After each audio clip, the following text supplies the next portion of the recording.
মেহেরপুরের মুজিবনগর উপজেলা পরিষদের নির্বাচনের প্রচার প্রচারণাকে ঘিরে দুই চেয়ারম্যান প্রার্থীর সমর্থকদের সংঘর্ষে কমপক্ষে ১৩ জন আহত হয়েছে।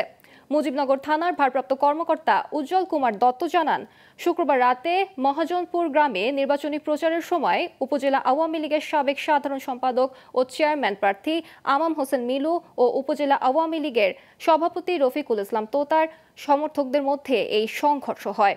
উভয় পক্ষই লাঠি ও দেশীয় অস্ত্র নিয়ে একে অপরের উপর হামলা চালায়। তবে এই ঘটনায় এখন পর্যন্ত কোনো পক্ষই থানায় কোনো অভিযোগ দায়ের করেনি।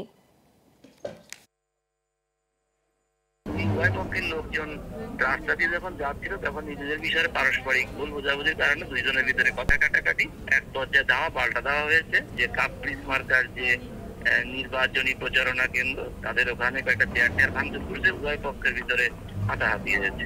তাৎক্ষণিকভাবে পুলিশ ওখানে, আমাদের ক্যাম্প পুলিশ এবং আমাদের থানা পুলিশ সহ আমাদের অ্যাডিশনাল এসপি, আমাদের ইউনো সাহেব সহ আমি ওখানে ঘটনাস্থলে উপস্থিত হই।